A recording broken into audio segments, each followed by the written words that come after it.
This week we'll be diving into the Cleric Ranger multi-class, and then later on looking at the Zaratan. I completely forgot the name. Zara. It's got a Z and an R in it. We were doing so well.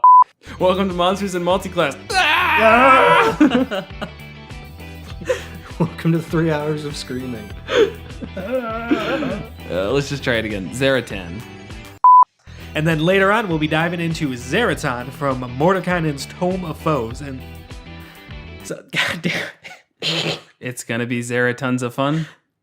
It's even worse when you do it. Oh my god! All right, just What'd you fuck up? grab a seat and stick around. What'd you fuck up? I don't know.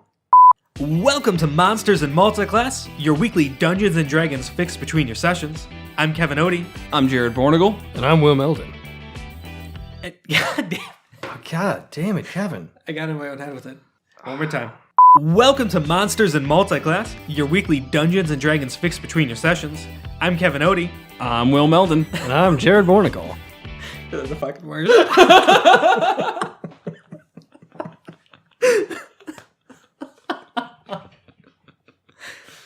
I don't even want to know what take this is. I'm Monsters and Multiclass. This is going to get to the point where it's too far gone. We're just not going to get it. Yeah. Welcome to Monsters and Multiclass, your weekly Dungeons and Dragons fix between your sessions. I'm Kevin Odie, I'm Jared Bornigal. And I'm Will Meldon. and we'll be hanging out with you for the next hour to talk about anything and everything D&D related.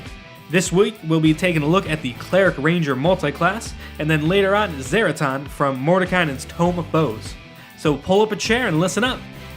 Yay! Thank fucking God.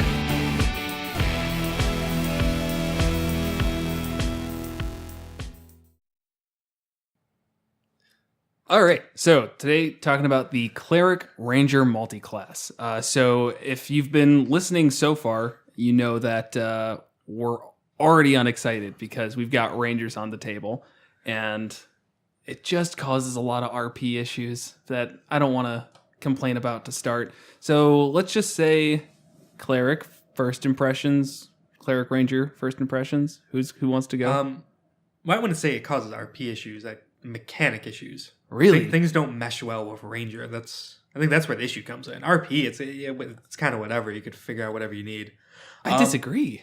I feel like Ranger adds, like mechanically speaking, it's all just very simple, where maybe it doesn't synergize super well, but it's adding something or keeping it, I don't know, at least where it's at. RP-wise, it's very specific, the Ranger.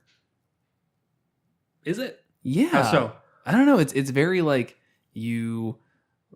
I think we had a whole argument about this. It's very park rangery a lot of times in one direction, or it's like monster huntery. And the other subclasses I don't feel like have great flavor, to be honest. Like the Horizon Walker, I don't really get much flavor wise out of that. Yeah, that was a little weird. Yeah. Gloomstalk is all about stalking in the shadows and striking from darkness. I mean, Yeah, so is the Rogue. Yeah. Yeah, no, it does work well with that, but Rangers, as a class as a whole, are a little bit singularly focused. When you think of a Ranger, you think of someone who's very, very single-mindedly approaching problems in a certain way. And I think a Cleric actually has some of that too. Yes. And that's why those two are especially going to have a great time trying to mesh these two together. So specifically with the Ranger Cleric, mechanically, I'm not super excited, but I do have some cool character concepts that I think work. Because for exactly what Will said, they're both kind of singularly focused, and so you can kind of pick and choose your Cleric domain to just fit and make your Ranger more, whoever they are. Okay. Well, my first thoughts are basically this is gonna suck. So, Hey, this is a no negativity zone. all right, That's no not true at negativity, no negativity. Fine. No, I that's think. not true at all. Be negative. Oh, Yeah, okay. This is a high negativity zone. When have we ever... Only when I'm lying, Kevin. There's a couple of things that I think might mash up well together, where their destroy undead is probably going to work well with ranger of being like a hunter. If they're hunting undead, then those two will go super well together. And I like that to start. Overall, I think we're going to be kind of locked in from a ranger perspective, whereas the cleric is just such a wide array of subclasses that once you answer the ranger question, you can basically put it into any of these cleric subclasses and have something RP wise that'll work. Yeah, definitely. Just right off, we want to jump right into a character concept. Yeah, that sounds good to me. Right away. If you've got something in mind. Yeah, I got a few. I guess they kind of just really focused on the subclasses of the rangers, though. So let's say you have a cleric to a god who gives them a divine mission to go rid the world of evil monsters. I mean, right there, that's perfect to multiclass with Monster Hunter. Yeah. And the mechanics even back it up, because the Monster Hunter subclass of rangers is pretty solid. Mm-hmm. You could get a lot of good stuff with that. And I would think like knowledge domain cleric fits really well. I kind of like that idea because they need to be able to dive into deep lore to find these monsters and how do you fight them. And there's kind of, it sort of like has this Van Helsing feeling where they fight them intelligently. And Yeah, okay. That's kind of interesting, but they still have the cleric. So they use their ranger abilities to do the hunting portion of it, but then the cleric side of them is what's really figuring out how to best these things. Well, it's both. Yeah, I'm saying they're being combined. Yeah. Just they do kind of mesh well together. I see that. I see that. Where it falls apart a little, though, is so the Monster Hunter subclass works really well, but the core ranger still gets weird with it, because why would they have favored terrain and favored enemy and stuff like that? We generally just kind of ignore that part of the class. Favorite It's enemy not is fine. good. Favorite enemy is totally fine. Sorta, but like if it's... I mean, the problem with it, especially like the Monster Hunter thing, it's like something we'll look at and think, oh yeah, that's a horrible evil monstrosity needs to die. A lot of times they're not actually monstrosities, which is a enemy type, right? A creature type. There will be some that are monstrosities. There will be aberrations. There will be fiends. There will be undead, and they all fit under this umbrella. Favorite enemy just has you pick one of them, right? Which is a little weird. I think that always comes down to a backstory thing. Sure. I mean, simplest one off the top of my head is like a oozes. Oozes killed your parents. Wait, is oozes really one of them? Yes. Oh, that's terrible. Who would pick an ooze? I don't know, but oozes killed my parents, so I hate all oozes and I want to kill oozes. That's basically what it boils down to. It doesn't have to be killed your parents. Please don't make an orphan. But just some tragedy happened based around one of these favorite enemy types, and you just run with it from there. As for favored terrain, or was it natural explorer? Yeah. That's just gonna be again where you were born, and I'd go from there. That's like I'm saying ways to make it so that it doesn't become a full focus of your class and saying, oh well, I studied the Underdark, so I know everything about the no. It's just I was born in the woods, so that's my favorite terrain is forest. Right, but then why doesn't everyone have favorite terrain? Everyone's born somewhere. Because you're also a hunter, so you needed to hunt things in your area to get good at hunting. Okay. Boom. That almost makes sense. It makes enough sense. It makes enough sense that I can let it happen. Look, garbage in, garbage out. Garbage in, garbage out. So what type of... Are we limited in like melee, archery? Does it matter for the cleric? The cleric, I don't think so. The cleric does actually have a lot of spells that are concentration and buff heavy, especially if you're playing as a standard back of the line cleric. So that is something you do have to keep in mind. We're not going to be able to stat them up too much. I mean, the requirements are mixed. Say the requirements again. It's going to be You're going to need wisdom and dexterity for the bare minimum. Okay. Not bad. No, Not bad. Not bad. But yeah, it's a lot of the blesses, the big one. Kind of want to stay out of melee range if you're trying to keep everybody buffed. Right. Yeah, I would not play this as a frontline, like a dual wielding ranger. So in a sense, you kind of have a dex cleric going on, which is a little weird. You don't really see much, but I think you could justify it with the ranger using ranged attacks. Yeah, I don't see any reason against it though. Yeah. There's really nothing about the clerics that like necessitates strength. Just the armor. A lot of them get heavy armor, and two of them A specifically. lot of them do, but they Maybe three. don't. Their main proficiency is just light armor, medium Yeah. armor, shields, and simple weapons. Yeah, a good amount. I remember when I was reading through it last night, a really good amount do. Okay, Forge definitely does. I want to Yeah. say Life does for whatever reason. because life is Yeah. supposed to. Life is the closest War. thing you can get to a tank in D&D. The life cleric, How so? They just heal. yeah, they're heal tanks. What? Life That's not what a cleric- tank all is. right, They're healers. Life clerics are the archetypical D&D cleric, though. Yeah, Right, They're that's healers. that's. and they're good. Sorry, at that it. is They're ultra really what I was healers trying to say. and ultra tanks. A lot of people coming from other RPG backgrounds don't understand that the healers are not the super squishies in D&D. No. Correct. I mean, it's really what I was trying to say, though, is that they're just as much of a cleric as you can get. Sure. Yeah, not tanks though. Yeah. Tanks and D&D really aren't. Don't go well Thing. together. I've heard it. I've heard it. I don't think we've talked about it on here. What? Tanks not really being a thing in D&D. Oh, I guess I've just heard you say it so many times. Yeah, I I know. assumed it was on the podcast. off the air. But no, he's absolutely right. Tanks are... The primary aspect of a tank isn't just absorbing damage, it's also maintaining aggression, or aggro, as the kids call it. Right. And there are like two ways of doing that in this game, and only paladins get it. Right. Right. Or just barbarians by being able to do so much damage. But it's not like a pure tank idea. It's kind of weird. Yeah, like so you build a character and it's all focused around defense and not dying, and then just nothing attacks it. Right. Everyone just exactly. goes around it. It's like, oh man, this thing is just a fortress that we're just going to ignore. Yeah, we'll save it for last. Yep. Beat the shit out of everything else, and then we'll manage it. What the hell, guys? Yeah, it's I've rolled more defensive characters, and the DM can easily circumvent it, and they're not particularly fun. Mm-hmm. Yeah.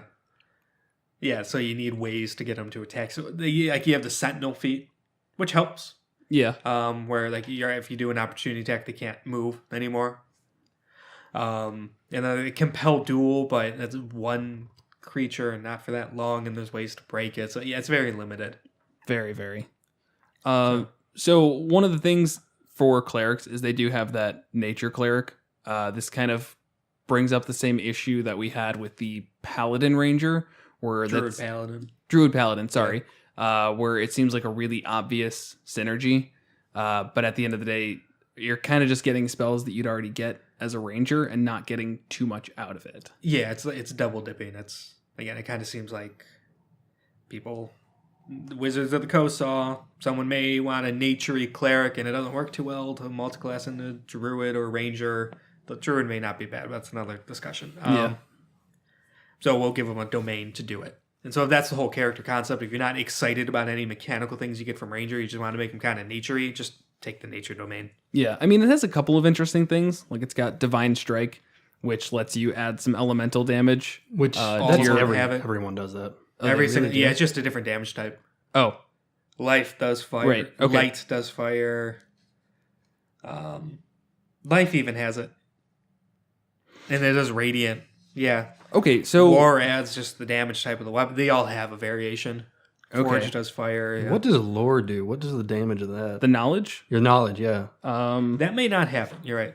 That may be the only one. they get potent spell casting. Yeah, that's what it is. Oh, yeah. So they either get potent spellcasting or divine strike. And that's just cleric cantrips. For potent spellcasting, starting at 8th level, you add your whiz modifier to the damage you deal with any cleric cantrip. Yeah. So in this scenario, I mean, cantrips are really great when you're a full spellcaster. When you're dipping into a ranger, you kind of go around that. You don't need cantrips anymore. You've got your ranged weapon. So that kind of sucks with the knowledge. Making going up to 8 in the knowledge domain kind of potentially less useful than other cleric subclasses that let you add additional damage. Yeah. Overall, it's not specific to rangers. I really like the knowledge domain. I didn't really read it too much before. Yeah, no, it's cool. Get Very good cool. skills. You become not a skill monkey, but you Yeah. become kind of like in the way that a bard's good at everything. You can just be good at everything, give it enough time. Yeah, and like one of the channel abilities is to read thoughts. So you get surface level thoughts. It's a save, and if they fail to save, you can then cast suggestion without using a spell slot that automatically succeeds. Wow. Yeah. That's really nice. And then Visions of the Past. I think it's another. It's not Channel Division. Okay, I think it's just a once a day thing or something like that. You could hold an object and meditate on it and learn about who's owned it and kind of the history of this object in past number of days. Great for hunting. Yeah, or do it for like an area, like a room out to like 50 feet or something like that of you. So it's just cool stuff, flavorful stuff. Fits really with the Monster Hunter and all that. Right. Which, I mean, one thing that can kind of suck about that is there's not many times in D&D that you're hunting something and like tracking. Right. I mean, it can come up, of course. It depends on the campaign. Right. If you're making that character, you should probably have that in mind, though. It's like, is this going to be a campaign that actually involves tracking ever? Or, you know, can you think of creative ways to work it in? Yeah, or it's that character where that was their past. Where they went out and they would hunt down and track monsters based on this divine plan, I guess. Yeah, that's cool. Divine plan. Sure, from their god, and you use their various abilities to do all that. And now something happened with a call to adventure, and they're doing something else, but these abilities will still be useful. It doesn't have to be used for that. Like seeing the history and stuff of an object or what happened in a room in the past 5 days or whatever. It has use. Yeah. And then same with the Monster Hunter stuff. It's just it doesn't literally have to be some, monster terrorizing a village to get use out of it. It's just, we'll get use in every single fight. So you're just kind of adapting to your circumstances based on the history of your background, which is a really classic thing in D&D. Yeah, no, definitely. I can see that. The only thing that I will say about being able to just know something that happened with an object is that where is that? That's a knowledge, reading. right? Yeah, Visions of the Past. Okay, Object one, reading. that's level 17.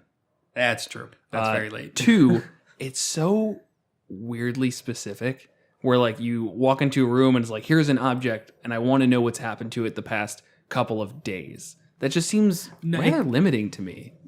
Where it's not very often like you walk into an area and you're like, okay, what's happened in the last 5 days with this thing? Yeah, but when it does happen, that's like, damn. Yeah, level 17. Yeah, level 17 kind of ruins the entire thing.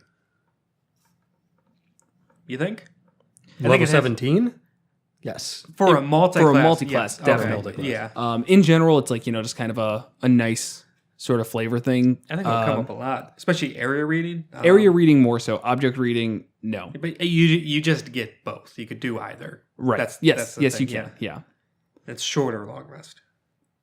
Yeah. But again, just it's very specific in my opinion. I can't think of many perfect times. intrigue, dude. I mean, a lot of our campaigns are a little bit more follow the path, fight the monsters. Yeah. But if it's like, all right, who are these merchants dealing with? What are the terms of this deal? Yeah, maybe it opens doors, I guess, that I'm currently not thinking of, but that makes sense. There's things that can be done with it. The knowledge cleric in general feels very flavorful. Yeah. Which is good. I like characters that, the cleric gets enough without the subclasses to be a pretty good character. So adding in that, or compared to other subclasses, it's more flavorful, that's for sure. Mm-hmm. Another character concept I like, war domain with a hunter ranger. So you don't even have to leave the player handbook for this one. So I'm picturing, there's a lot of ways you could apply it. I'm picturing it, though, as a half-orc cleric to Grumsh, who is the leader of their tribe and is tasked with protecting their lands, what they consider holy lands, and extending it further. So that fits perfectly where they have that hunter aspect of the ranger and surviving out in the wilderness and be able to fight in that way, while still also getting divine blessings from Grumsh for a war domain cleric. Unfortunately, the war domain cleric is pretty lackluster. Oh, yeah. I'm really unhappy with it. But we're talking flavor. Right. So if you have that character, though, it's like they're the leader of an orc tribe. Why are they joining an adventuring party? You need to come up with some reason for them to leave. And then you have this orc chieftain, half-orc chieftain, whatever, that's now in this adventuring party. And I think that could create a lot of interesting dynamics and controversies and tension and growth for this character and how they're trying to fit into this world now and why are they here. So that's kind of the, this is, when you combine these two, you kind of end up with a almost shamanistic type. not really shamanistic because nothing about it's nature magic and healing and telling the future. It's like they're a ranger hunter who's really good at either killing a bunch of smaller things or taking down one big thing, and then a war domain cleric who's good at bashing things in. Yeah, unfortunately, the war domain just does not lead itself to being good at No. bashing things in. No, it does not. It leads you to being a kind of shitty cleric. Yeah, so like maybe take Tempest. Things that rely on Domain. channel divinity are like it's your second level and sixth level class features both require channel divinity. Something you can only do once per day until what level? Does anybody know off the top of their 8, head? 9. It's later. Yeah, you never get more than 2 though, right? Oh, you can. Okay, at 18th level you get 3 channel divinities.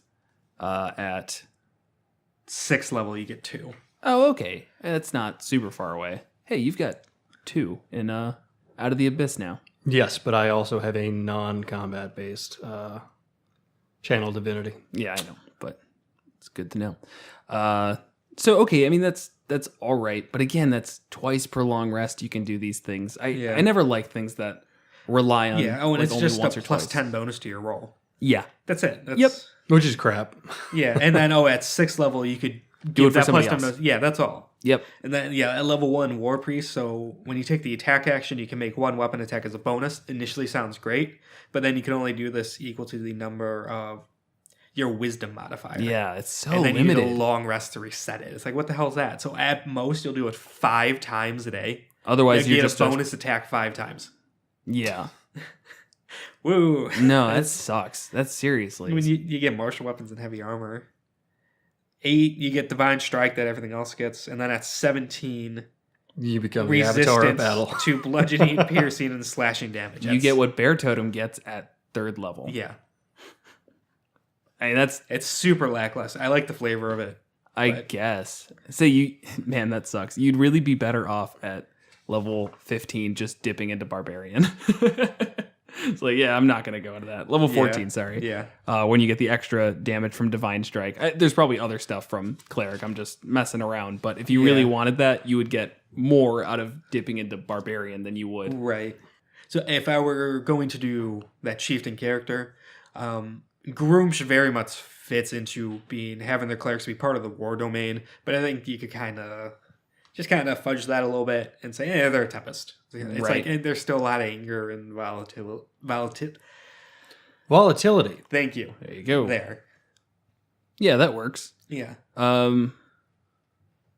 So how about the trickery domain? I know I it's- want to like it, I want to like it too. but I don't. So let's just combine 2 things that we want to like, the Ranger and the Trickery domain, and make a really, really mediocre class. It's just not great. But you've got a Ranger that likes tricking people and can be a trickster and gets Cloak of Shadows where they can turn invisible at 6th level. And that's it. They could invoke duplicity, make a copy of themselves to marginal effect. Yeah. I mean... And then it's at not great. 17th, they could improve that duplicity. I still think it's better than War Domain. Yeah, I'll give you that. Like just a little bit, but like combined Yeah. with Ranger, where you're at least going to be at a distance. This gives you some cool stealth things. The invoke duplicity is interesting. You get to what's the word I'm looking for? Some additional battlefield control almost. yeah. What is that considered? Where you're just making a copy of yourself. It's just an illusion. Yeah. Okay. Yeah, You get to do some illusion. I like stuff. how you could cast through it. Right. That's some nice, cool utility. And then if both of you are there, you get, they have disadvantage on attacking you. You have advantage on attack rolls against the creature. Yeah, so if like you and your illusion are both within 5 feet of a creature, you have advantage on every attack roll. Which would be That's nice. good if you were canceling out your disadvantage from being a ranged cleric. I know it sounds dumb, Right. but like that is. Well, you would can be probably want to be melee for this. You think? Yeah. Just Just to make most use of that. yeah, and be a dex cleric with, but that I don't like that idea. So that Why don't you like that idea? I don't like that idea because a cleric with a rapier just seems silly. That's my only Well, that's reason. the only thing that makes sense with is the trickster. Right. Yeah. He's the rogue of the clerics. Clerics have too many subclasses. I don't think they have enough. You don't think they have enough? You need hundreds more. Jeez. That sounds like too many to me. Well, actually, part of the problem is because they have so many of them, it's really tough to get a good balance. Trickery and war are pretty widely renounced. But like, how don't they just look at that and go, "That's not very good"? You can read that one Retrospect is time. a hell of a drug. The war one, less excuses. Yeah, trickery. I don't like think that. trickery is good, so to say. I mean, if it doesn't really give me any warm fuzzy feelings. If I've ever played a cleric, I would never go trickery. But I could see somebody wanting to do that, and it at least gives you the option. And the flavor's there. Yeah, the flavor is there. But it does not really jive well with Ranger, mechanically or flavor-wise. Are there any of these Xanther subclasses for Ranger that... Xanathars. Why do you keep saying that? Xanathar. There's You an always say extra A. Xanth. There's an extra. It's Xanathar. Okay. Xanathar. It doesn't. I'm reading it right now. There's an A there. I Yeah. see it. Xanathars, but I'm just Yeah. going to call it Xanthars. You're allowed to do that. Yeah, It's you're your allowed right to as be an wrong. American. Xanathars. Okay, I'll try and get it right. Why not? Any good Ranger subclasses in that one for this? So I have another character concept dealing with the Gloomstalker. Okay. That's the one where it doesn't specifically say it, but it's kind of like, hey, use these guys in the Underdark. So you have an individual who, for whatever reason, ends up alone, lost in the Underdark. They managed to survive for quite a while. You could even say years without really finding safety or a way out. It's a very hard life, but they do develop necessary skills to survive, and that's through Gloomstalker. But they really start to lose hope. Their spirit gets crushed. Maybe something particularly bad happens. They almost die, something like that. And a particular god, and character's choice of who, player's choice of who, comes in and saves them. Okay. Plucks them from the Underdark. And this person is now so grateful that they become an acolyte of this god. And they become a cleric of them. And there's a lot you could do with that to make it really interesting. That's just kind of the bare bones of it. So who's the god that saved them? Was it really just a good deed? Or was it... Divine plan. Yeah. Something like that. Yeah, or was it kind of this utilitarian thing where they saw the determination and the resourcefulness of this person? It's like, shit, I'm going to take him and he's going to be, we'll get use out of this guy. And it's kind of a neutral thing. Yeah. Is there some sort of evil, nefarious plan behind it? How does this person's predisposed morality mesh with this god that they now feel indebted to? I actually really like Yeah. that as a concept. That's making the most out of a bad situation here. Wow. So then really, I said this earlier to Will off the air, but just if you can answer that Ranger question to me, then you could really go with any of the clerics. Right. So that answers the Ranger question just fine there and sums it up with a nice little bow on it for Gloomstalker. I wonder if that would bring... One thing that we haven't brought up is there are two subclasses in Xanthars. The Forge, which I do not think jives well with the Ranger at all. No. Nope.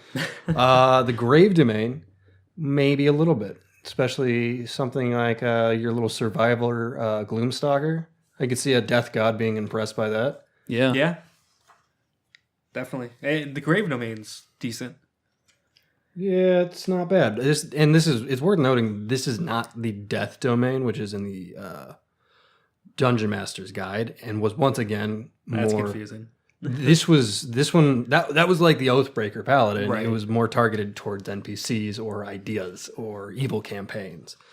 This one's a little bit more neutral, just making sure that the rules of mortality are enforced. Yeah. Okay. I'm remembering this now. I actually really like the Grave Domain because that's the entire point. Is you're just making sure that people die when it's their time is a big portion of it. Is it? Because a lot of the spells are you cheating death.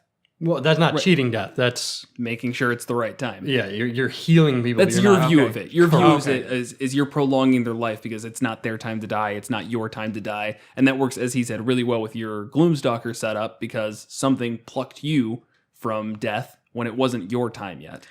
Okay, yeah, so followers of these deities seek to put wandering spirits to rest, destroy the undead, and ease the suffering of the dying.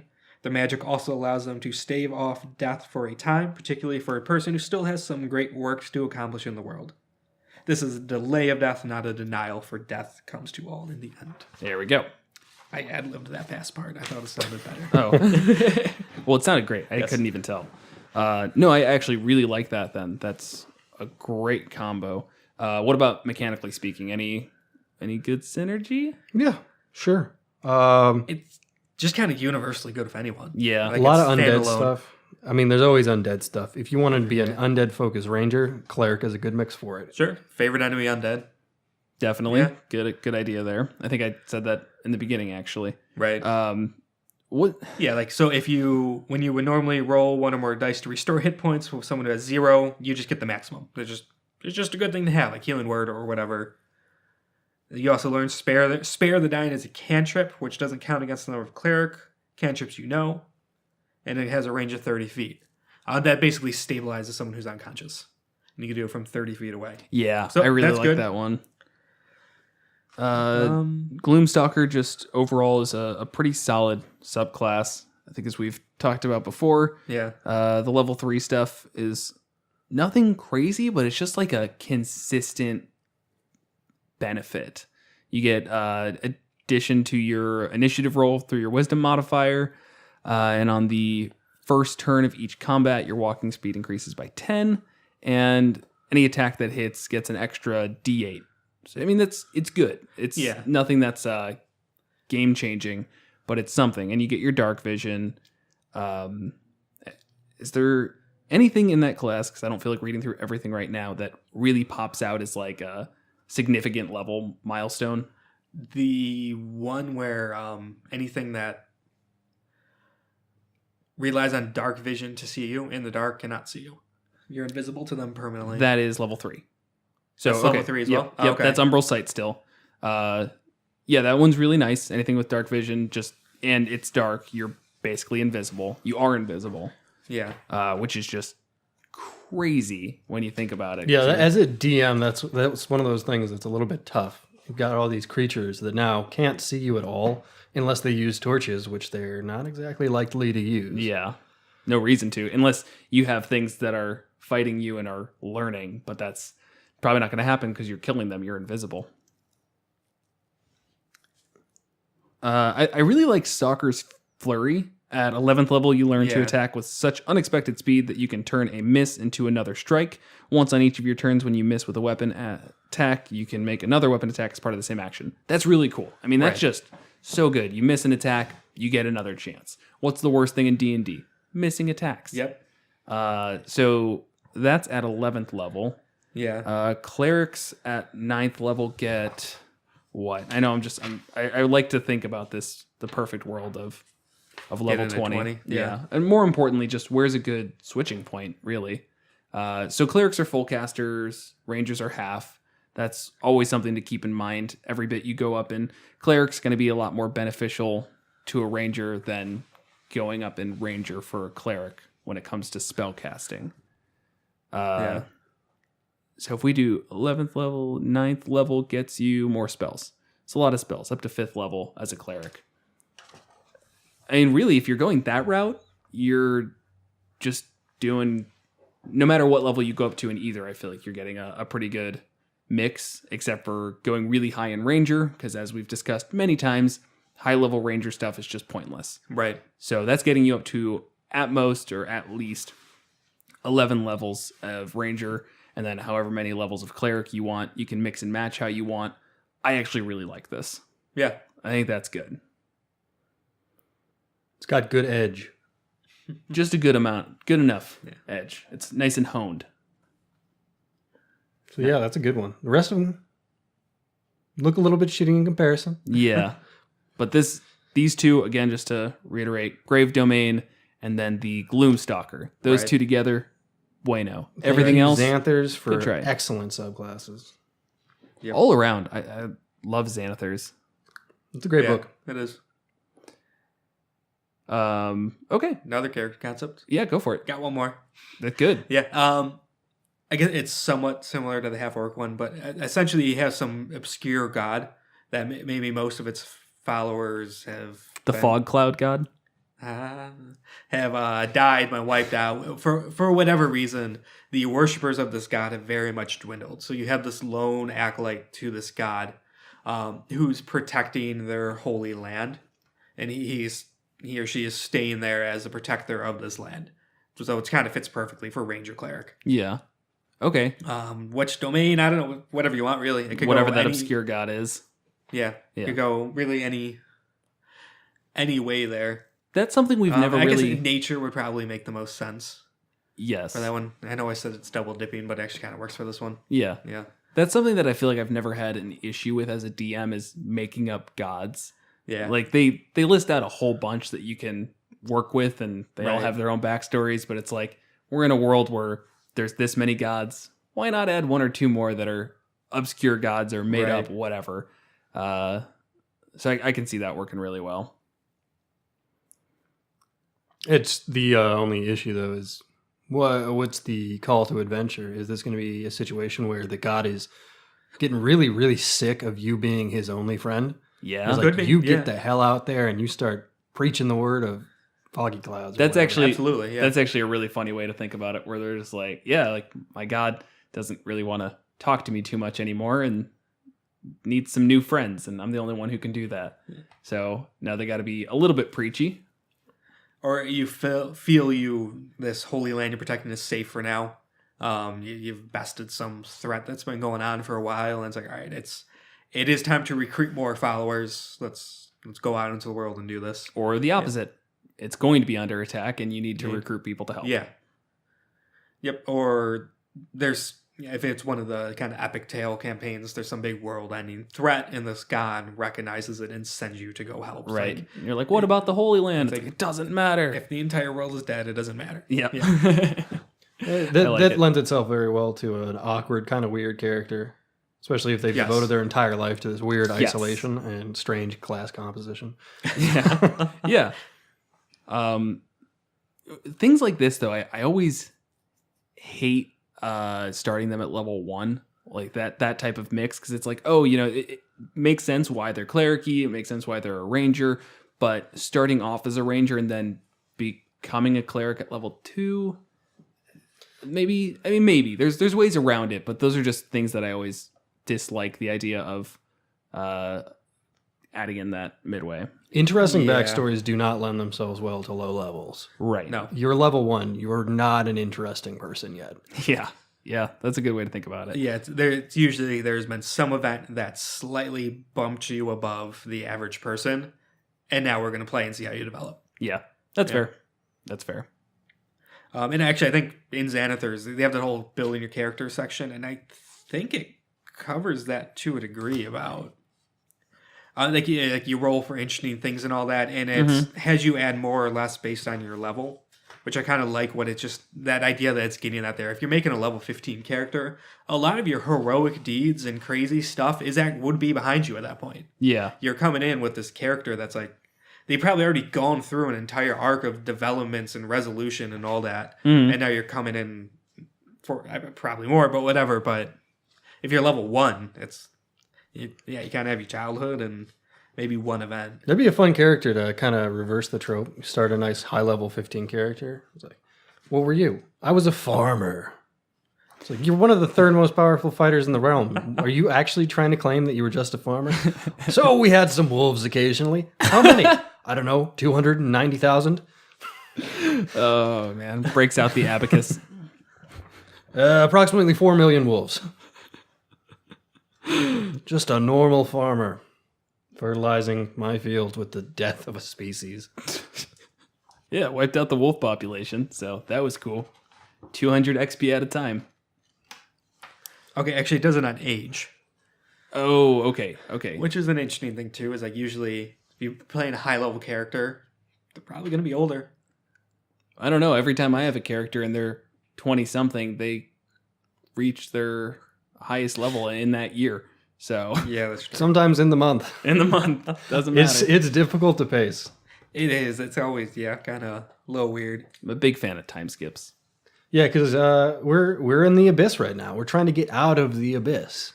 But And And no, you're not in the abyss. yes, we are, Kevin. You're in the we're abyss. not. We're in the Underdark. I know, You but would not that's survive like the abyss. The abyss. Okay. I get what All he's right, saying. we're in but- a abyss. It's the metaphorical abyss, but the abyss is a real place. Yeah. Yes. All right. In D&D, not in real life. Oh, they're Well, trying to what? get out of the abyss. We're trying to get out of the Underdark. Yes, right. the demons are getting out of the abyss. They're parallel. So we all. But it is a metaphorical, clever All right, title I because like it. yes, the end of But my point is- we all get it now. We all understand the intelligence of their title. We're trying to get out of the Underdark. We've been here for like a couple months, right? Yeah.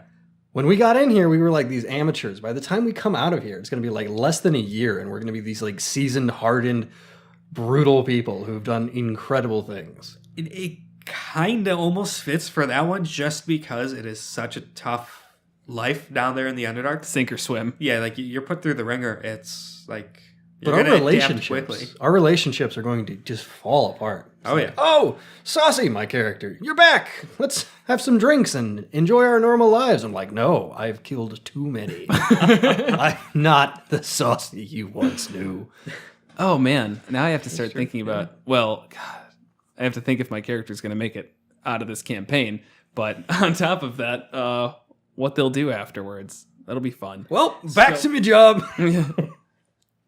Yeah, there's something to talk about with that. We'll talk about it, the whole group, Yeah. because there is I mean, it's not really spoiling much. If things go well and you do things, a certain way, there's definitely an opportunity for a kind of like a break in the out of the abyss story to handle characters development and home life and Cool. I like that. stuff like that. So something to talk about. Yeah. But not here. We needed the whole group. Out of the abyss. Back into the abyss. Out of the Abyss, so far, very good campaign. Gets my stamp of approval, especially compared to Storm King's Thunder, which does not get my stamp of approval. Yeah, this is probably my favorite campaign we've done. As far as just like pre-written ones, this is probably the best quality. Yeah, Yeah. definitely. And I think our DM's doing a great job of bringing it to life. Truly. Thanks, guys. He's a visionary in his own way. It's good to suck up to the editor of this. I can make you say terrible, terrible things. All right. So, anything else about the Ranger Cleric? Nope. Moving on Moving on. to Monster of the Week. All right, this week we'll be looking at Zaratan, one of the Elder Elementals from Mordenkainen's Tome of Foes, page 201. The Zaratan is a gargantuan earth elemental, generally brought forth by some sort of crazy cultist ritual. Though it does not seem inherently evil or bent on destruction, its mere existence just destroys everything around it. And with the gargantuan size category, it doesn't really say how big it actually is, but every 10 feet it moves, it destroys the ground around it and topples buildings. It has a high AC, high health, high damage, and basically it's going to be really hard to kill. If a party comes up against one of these things, it's going to be a problem to deal with. So I think it's worth diving into. Probably I think we should eventually go through all of the Elder Elementals, but right now we're starting with a Zaratan. Yeah, this thing is terrifying, just in its size. I'm almost upset that all you can see on here in Mordenkainen's Tome of Foes is just like a tiny little quarter of a page picture, when this thing, I feel like it needs something next to it for size. Yes. Just to really show its gargantuism. Yeah. Gargantuan. I mean, there's entire trees coming off its back. Yeah. Like, But how big are those trees? We right? don't know. I don't know. They could be bonsai trees, and this guy is way overblown. Just a little turtle. Yeah, it looks like an earth turtle. It's actually kind of cute. It has this little face on it. Like, it's this massive thing, and then you can see these two little beady eyes and a little beady nose. Yeah, that's adorable. So, as you said, it's going to be brought in by some cultists. If you want to work that in as like a larger campaign thing, it can be. What? Like the elemental evil officially written campaign. Right. Yes. I don't think it gets to this level. No, with these it things, doesn't. But yeah, it's actually that's what it says. It's the cults of elemental evil will bring these things forth. So Right. yeah, that's kind of been done. Yeah, exactly. So I'm not too concerned about how this gets brought into a campaign. I almost think it's kind of easy. It's cultist. Boom. Problem solved. Yeah. Its stat block, though, is massive. I mean, it's taking up the entire page, basically, on just things that it can do. So the first thing that I think is extremely interesting is this earth-shaking movement. Anytime it moves 10 feet as a bonus action, it can just destroy any and all terrain within a 120-foot radius centered on itself. The main thing that makes this really terrifying is the fact that everything concentrating on a spell has to make a DC 25 concentration check, which is really high, but it's just difficult as hell for spellcasters to have to deal with that basically every turn. It doesn't have any other bonus actions, so I don't see why it wouldn't be doing that. Right. It just needs to move 10 feet and has a speed of 40. Right. And a swim speed of 40. Huh. Interesting. Yeah. So that's turtle, man. Yeah. Turtle swim. Yeah. Yeah, so I mean, from a flavor perspective, it mentions that the shockwave deals 100 thunder damage to all structures. It also mentions later on here that it's a siege monster, so any damage it does to objects and structures is actually doubled. So would that be 200 damage? No, it says it's already factored in. Okay. Yeah, already included or shaken. Reading the next sentence is so tough. So regardless, that's a ton of damage. You're going to destroy basically any building. This thing is a threat to civilization. Yes. I mean, just walking anywhere near a city, and within 20 minutes, you can destroy all of Waterdeep. Yeah, just walk through it. Yeah.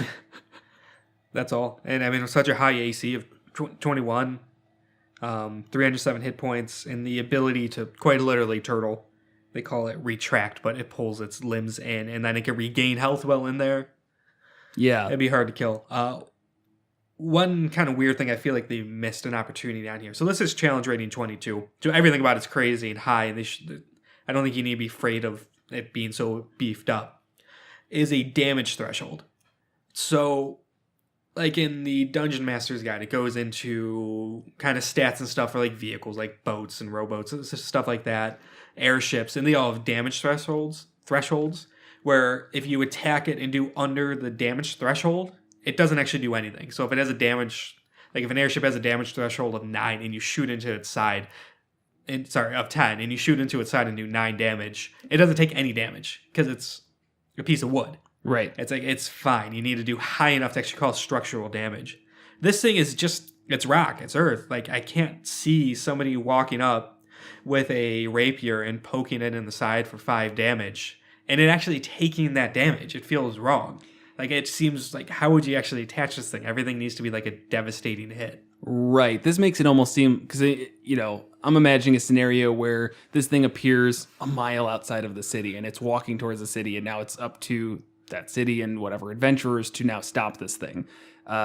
Everything just shooting arrows at it is going to do something. Yeah, and when that I think could you're eventually right. kill it. Yeah, you're right. Keeping in mind, it is the standard magical requirement. So Not required. It has resistance to non-magical. Is it attacks. just resistance? Just resistance. Yes. Yeah, that's tough. It's only immune to poison damage. Yeah. Because this game was not designed for mass battles, but if I was presented with this and I lived in a screwed up world where things didn't make sense, as the Duke, I'd be like, all right, all the peasants get their bows out and just shoot it.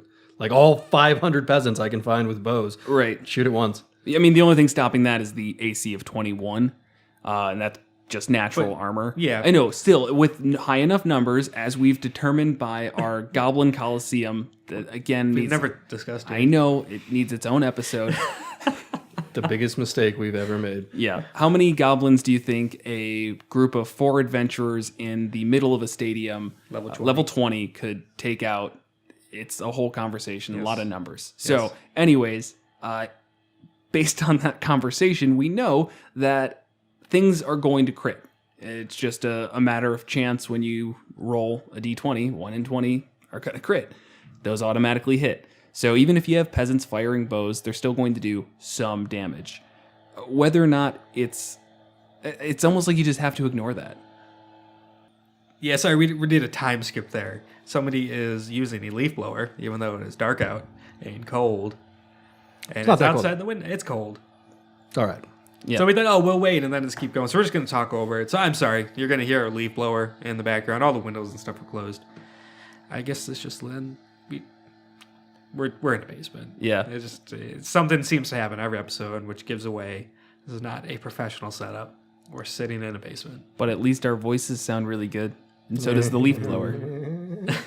All right. So you were talking about how the peasant army wins. Yeah, Peasant Army Just by name wins. numbers. It's just a thing as a DM where you just have to just say, oh, our attacks are ineffective and we need something stronger. And yes, it's not written incorrectly. I think a damage threshold is a fantastic way to address that and should be brought up a lot more in some of these larger monsters, especially one like this where it's really its main threat is going to be towards structures, cities, things that, that's the first thing that comes to mind is that walking towards a city is a big enough problem. Right. Great way to get around that. As a DM, just say screw it. You don't do any damage. It's ineffective. Yeah. I don't know. I think the AC is high enough where that can be. You're obviously going to be hitting it. So in a lot of ways, the AC does represent a kind of damage threshold. You hit it with your bow. You did no real damage. You quote unquote missed. Right, but that's where we're saying the 20s. Like, if you have 100 things shooting at it, then... That's why, yeah, you've got to look at, like, the Tarrasque was semi-built to deal with that, with bare minimum requirements for spells to hit it. Right. It's got regeneration, which is just, automatic. This thing has to go a little bit out of its way to deal with that kind of thing. But this is, if you look at it, it is modeled a little bit like the Tarrasque. Siege weapon, huge, crazy, hard to kill. Yeah, all these giant things kind of end up that way, don't they? Yeah.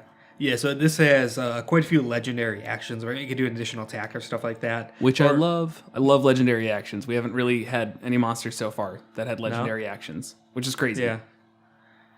Yeah, they're great. Yeah, actually, I think the legendary actions allows something like this to not need those like mob creatures, the add-ons with it.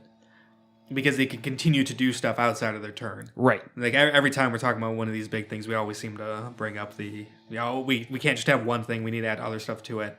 Legendary actions is a really good way of getting around that. Mm-hmm. Because it can either, it can stomp 3 times, it can move, which as we've shown is awful for it to move. Well, actually, it can't take a bonus action. It cannot do the earth-shaking movement on a legendary action. Oh, yeah. But beyond that, it can stomp, it can move, it can use its Spit Rock, which is just a ranged attack that does 6d8 plus 10 bludgeoning damage. Plus 17 to hit. Yeah. It's still like, it's It says Spit Rock, but that should honestly be spit a, large boulder. What's even bigger? Large boulder? I think rock, it's keeping it generic. I know, but I feel like it needs more than that. It's like spit small country, spit Rhode Island. It's huge. We actually haven't. It's gargantuan, but those could be bonsai trees. It could be, it's really tough.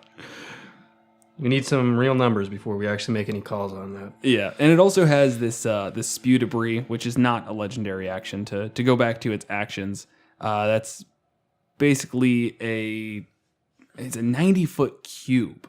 So I don't even get how that's really working. Is it like spewing up into the air and just dropping like a rain of this? I guess. That makes sense, yeah, because then you could also be knocked prone. And Right, so just to read that off, it's recharge 5/6. The Zaratan exhales rocky debris in a 90-foot cube. Each creature in that area must make a DC 25 Dex saving throw. Creature takes 6d10 bludgeoning damage on a failed save or half as much damage on a success. Creature that fails to save by 5 or more is knocked prone. So 90-foot cube, that one just doesn't make sense to me. Yeah, it's a weird shape. I feel like I was expecting cone and then it just said cube out of nowhere. yeah. I think it's just the visual of just bleh, vomiting gigantic amounts of earth and rock just in the general vicinity. Yeah, that's fair. That's fair. Yeah. So it can just do Or that a it's whole bunch. kind of thrown off of it. Maybe that gives you an idea of the size. Maybe it's 90 feet wide. Like if you're looking at it head on, and so it can kind of lurch itself, and a bunch of rock and debris just kind of slumps off of it. It doesn't have a range, so I'm assuming it's just in front of it. But Yeah, I assume, you would be originating the side. So the middle of this thing would be the middle of this cube. Right. And then you have 45 feet on each side, 90 feet out. yeah, okay, that makes sense. This is a ridiculously large AoE. It is. That's crazy. For Yeah. a lot of damage. Back on the legendary. So then you have retract, revitalize, and emerge. They're all connected. So as a retract, it could pull its limbs in and basically turtles, and it's restrained, but it's resistance to all damage. Including magical damage, Yeah. for what it's worth. Yeah, it sounds like it could still attack, though. Yeah, this part's actually pretty interesting. It's just at disadvantage. So yeah, it would Restrained be- is disadvantage? Yes, it would have Yes. disadvantage, and you would have advantage attacking it, which is kind of counteracted by it being resistant now. Yeah. But while it's in there, it could then also, as another legendary action, revitalize. So you can only do it while it's retracted, and it regains 5d20 hit points. That's interesting. Wait, And what? you never see that. You roll 5d20s, and that's how many hit points you get. I've That's kind literally of cool. I've never seen that, but never in my life have I seen it that. fits with this type of monster. I mean, it's such. No, I guess that'd be gargantuan in general. Yeah. Looking at any of these gargantuans, they use a d20 for their hit points. Wow. That's really cool. Yeah. I would never roll for that because that seems kind of silly with that. Right. It doesn't matter. I would roll it. Whatever. Yeah. But yeah, so that's 5d20 for how much health it gets back. And so it can only do that. It's like a weird cycle where it has to do that. It takes 2 legendary actions, but it only gets 3 legendary actions per turn. So first turn, maybe not exactly first, but let's say first turn you retract. You can still do all of your attacks at disadvantage, which don't even matter. You've got 17 to hit. So disadvantage means basically nothing. Then you revitalize, get your health back, and then emerge. So but each one of those steps takes 2 actions. Right, but emerge lets you actually emerge and use spit rock. Okay. But it's essentially going to take 3 turns to do this, though. Yes, that's what I'm saying. It's a 3 cycle. rounds. Yeah. So you should be, in my opinion, as a DM, doing that every single time. Like use whatever those the 2 actions are. So you start off by retracting, maybe not on the very first turn, but in that, and just like kind of start doing it in that order. You think? I think it'd work really well. It really depends on the state of the turtle monster. If he's Right. doing fine health wise, That'd be phase 2. Let's put it that way. Okay. Where it says once it's been attacked a lot, so it drops down to 150 HP out of its 307. And then you start doing this revitalize train for a little bit until it gets to a high enough amount, in which case you start again. I haven't ran the numbers to see if this is going to be something that just like would make it stay up forever. I really doubt it because it's Right. only 5d20. But it would just keep the fight going on for the amount of time that I feel like a gargantuan creature deserves. Yes. Pretty spooky. Yeah, and it's got legendary resistances. Which is, yeah. I mean, it's a good high level monster. If things don't have legendary resistances and legendary actions, it always feels like there's something missing. Yeah. Like that Nagpa that we talked about last time. No legendary resistances, no legendary actions. Right. It just misses something for me, just a little bit of something. Yeah, for being like a big old boss fight. Right. The only thing I would say is just kind of the weakness of it, it's dumb. Mm-hmm. It just plods along. So you're probably not building a whole campaign around this thing. It shows up and you put it down. Yep. It might be the culmination of a campaign if you want to go that elemental or the cultist route. That's up to you. Or it shows up, you realize you can't take it down, and you kind of have to leave it alone until you can, and then it's just wrecking its way the through countryside. world. Yeah, a lot of options there. yeah, and that's just the first of these elder elementals. There's some really cool ones. The Leviathan, and I think they did a really good job on those. Just to say from the start, they all have very interesting mechanics behind them. Yeah, nothing worse than a high challenge rating monster. That's just a Tarask. Yeah. Yep. Exactly. What does it do? It doesn't take damage and it hits stuff. Yep. Cool. Good. Let's have this 3-hour fight. that would be a great thing. Like if you couldn't take down the turtle, You summon the Tarask. Wow. So this is Godzilla versus Turtle something. Mecha Turtle. Mecha Turtle. Earth Turtle. I don't know, man. Turtle guy. I don't know. But that would be an interesting counter to psychotic cultists. They're like, oh, we summoned this elder elemental. What are you going to do? Your city is going to be destroyed. It's like, ha! We summoned the Tarask. Those absolute psychos. I've devoted 30 years to worshiping an elemental evil cult, but those guys are out of their minds. And then you just, clean up the Tarask once it's taken as much damage as it can take. Oh, yeah, of course. That's what Of course, you'll get to that. Like, we couldn't take care of the turtle, so we had to get the Tarask. What are we going to do with the Tarask? I think there's a story about an old woman whose life got very complicated very quickly doing this. You look confused. I have no idea. The old lady who swallowed a fly. Oh, So okay. she swallowed a frog. Yep. Yeah. Gotcha. Yeah. And whatever the hell eats a frog, I don't know. Cat. She swallowed a cat to eat the frog? Yeah, and then she swallowed a dog to eat the cat. I didn't realize it jumped up to cat immediately. What the hell else going to eat a frog? I don't know. A snake? You're not going to eat a snake. I'm not going to eat a frog either. Well, who's going to get the fly out?